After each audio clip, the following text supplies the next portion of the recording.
Hello from Coleman and Company, and here we've got another Hotfix era video. This one's specifically going to be geared towards the brush and bake system, but it really will go for anybody looking to create a hotfix design or a rhinestone template or design. So what we're going to do is we're taking a JPEG image that's going to have multiple parts to it, and we're going to convert it to a vector, and it's going to essentially create it into multiple sections, and then we're going to take those sections, convert them into rhinestones or bead holes in this software. This way you can easily take a simple design that seems simple, and as you get into it, it can feel more complicated as you're working with it. And we'll really show that it's not. And there's a few easy ways to accomplish this with reducing the amount of clicks that you have to make and also making it look fantastic in the end. So let's get started.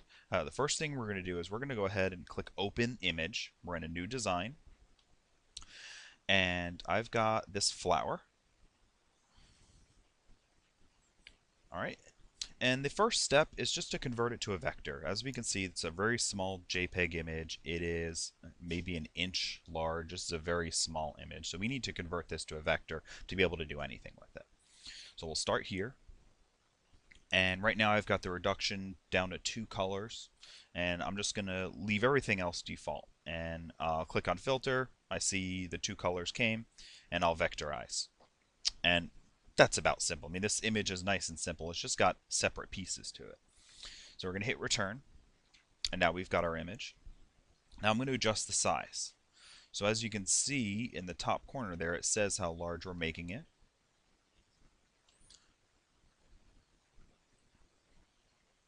And we're going to do about, so I've got it at about 4.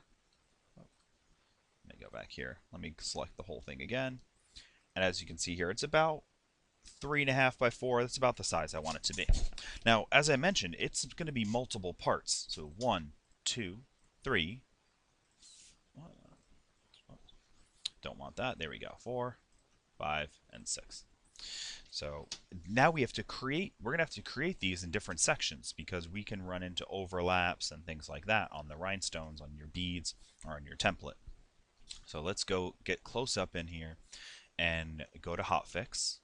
And let's start, we'll just go around kind of in a clockwise motion. Just go around to each one, and then we'll show you how you can alter this and make them work together. So the first things that I want to do is to just go into Hotfix and choose an area with Hotfix Uniform Fill. Okay, and now as you can see, it's created this, and it goes over the edges. Now, if you think about your design with just what's going to happen next, what I'm going to do is I'm going to click on this one, and I'm going to add more stones to this. And you can see what would happen here is as a stone ends up here, it's going to overlap. That one's going to overlap. That one's probably going to be too close. So what we want to do is we want to bring the margin in. Okay, we want to try to work within these lines so the stones don't overlap. So that's the first edit we're going to make. And I'm going to bring the margin up. It's probably going to end up around 10 or 12. Let's see, maybe even less. Okay, so that's at a margin of 10. We're doing a spacing of 15. As I mentioned, this is for brush and bake. So this is for creating templates from Flock. If you're doing this on a CAMS machine or a Pro Spangle machine, you could probably use a half or a quarter of this. But we're doing this specifically for brush and bake. So we're going 15, and now we're at 10. So as you can see, if I were to do the same thing over here, I'd have plenty of spacing. There wouldn't be any overlap or any rhinestones that are too close. The next adjustment I might make is the size of the stone. So let's say I'm going to do a 6. Well, 4 is a little small. 6 is the lowest I would want to go for this type of project. I might even do a 10. So here's where we are at a 6. So we've put together that I've got a 15, a 10, and a 6. And that seems to work out well. I think that's going to look nice. So now we're going to move on to our next one. And I'm going to do the same thing. Okay. And now I'm going to just go around, and I'm going to create it for each one. And I'm not going to edit this yet. So select that one. I'm going to do area fill there. And these are different images. These are different vector pieces, and this is why we need to create these separately, but we don't have to edit them all individually necessarily. So now I've selected all this. Now I decide, well, maybe I want all of them to be this 6. And I don't want any overlaps. I don't want anything too close. Remember, these stones are, we're talking 2 millimeters. This is a millimeter or less between. These are a fraction of a millimeter. They're going to creep up on top of each other and be hard to work with. So the first thing we're going to do is I'm going to open up the object manager, and if I click this first one, and this is why I edited the first one first so I can show you. You don't have to edit anyone in any order first, but I wanted to show you the difference. So in this one you can see it's a uniform fill. I've got 6 SS, I've got 15 spacing for bead spacing, margin is 10, radial fill. The next one we've got a 4, 15, 0 margin. Now I can go in here and I can actually change my margin here to 10. And I can go here and I can change it to a 6.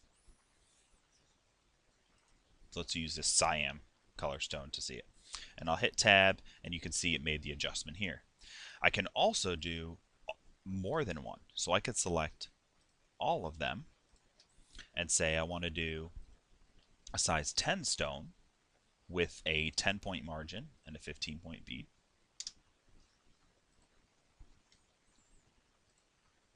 And you can just click away from here and you'll see that it's going to make some adjustments. However, I still will have some overlap.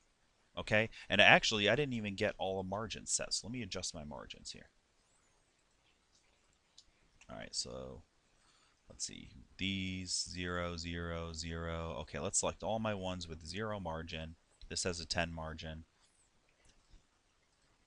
and that has a 10 margin. Select the ones that don't have that so I can make that change here. 10. There we go. And now let's take a look. Let's see if I have any overlap or any spacing concerns. Visually, I can see a few spots that I would want to adjust. I'd probably want to put another stone in here. I might want to separate these. But this is just part of the design. Sometimes, when you're doing this correctly, you want to get in there and just take a look at it for a moment. It doesn't take that long to do. Start to finish, I'd be done with this in maybe 5 minutes if I wasn't doing instructional. So the first thing that I'm going to do is I'm just going to visually look and see if there's any area of concern. And this one I don't love the fill on the form in this. So what I'm going to do with this one is I'm just going to click on that one and I'm just going to adjust my spacing a little bit and see if I can find a spot that I like better. So I'm going less, I'm not liking that as much. Let me go down to 14, 15, 14. I think I like the way that 14 looks a lot better. The only issue I have here is there's a little overlap here. We're going to solve that later. So I'll go through these and I may or may not make adjustments. And that's just going to be up to you if you want to change anything. Now, I'm going to go through and I'm going to solve for overlaps. Okay, so we're in Hotfix and we're going to choose Solve Overlap. And what it's going to do is it's going to list all of the stones that overlap. And you can see them right here. They actually have X's on them. And if I click Solve, it's going to remove one of those stones and get them out of place. So now I've cleaned up what is overlapping. I shouldn't have any overlapping stones. Now I'm just missing stones in some places where I would prefer stones to be. Okay, and this is the last step. So I'll go to Manual, and I'm going to choose we've got the 10. And I'm going to find all the spots where I'd like to put an extra stone. And this is just a few manual spots. So there, I would like to put one there, put an extra one there, and there. And I think there was one towards the bottom here where I felt like I could use another one. I would put one here.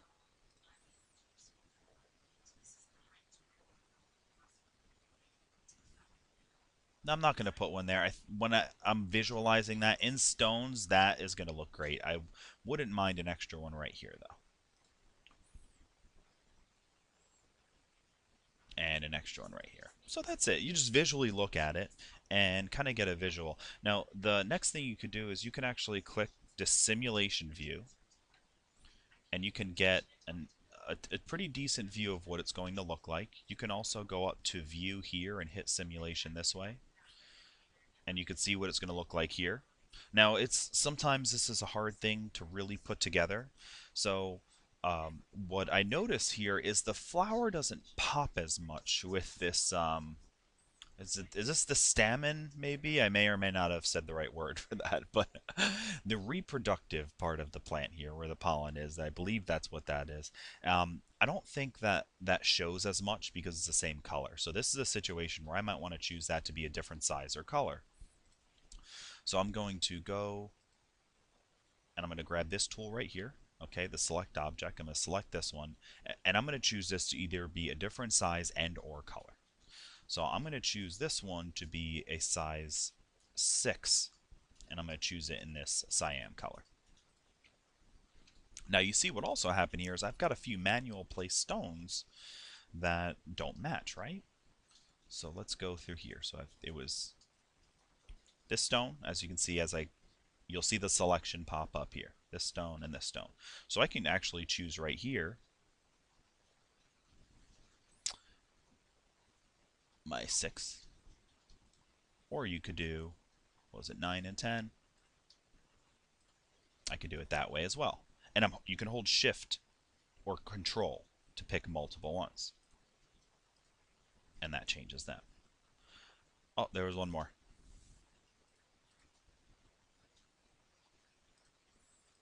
There we go. So now you can see how I made that adjustment after seeing a view. And if I go back to view and I hit simulation, now I can see how that looks. That's looking better. Now this, when I put this into stones, I can really see there's going to be a significant difference. I also might make some little adjustments up here. And now another way you can do this is you can turn off your vector by clicking this vectors up here, and you can get a similar view right on the screen here. And you can choose your simulation off to just see it just as the hole cutouts, or you can turn it on to see it as stones.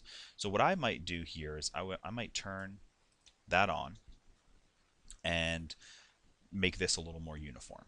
So I would click on my edit, and here's where I can adjust one at a time. So I would make this a little more uniform. So I would put these two together, 1 and 1, and then I would probably go off what the vector is doing.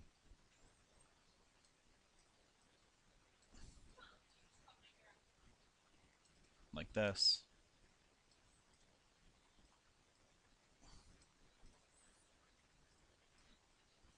There we go. And now I feel this feels nice. It comes through, and then it kind of does this little two-part separation. And you can even add a third one if you wanted to add some more embellishment.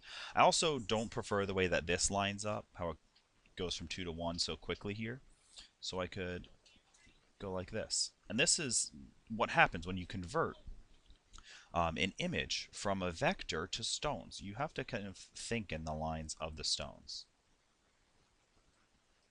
So I might do something like this. I feel like this would look nice. And then I'd finish it with 1 to start. So it kind of goes 1 and then 2, 2, 2, 2, and then back up to 1.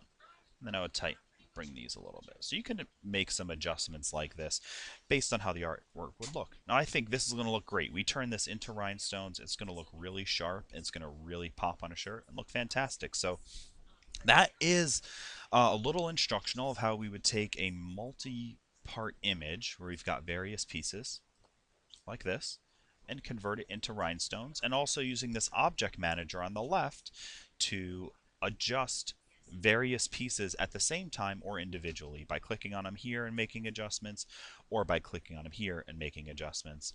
And you can also just continue to make adjustments right through your Hotfix tab on the top right here. So hopefully you've learned something and had the opportunity to grow your business and create new and awesome things using Hotfix Era software. So thanks for watching, and remember, stop at Coleman & Company for any of your rhinestone supplies, transfer supplies, or anything to do with the brush and bake system. Thank you very much.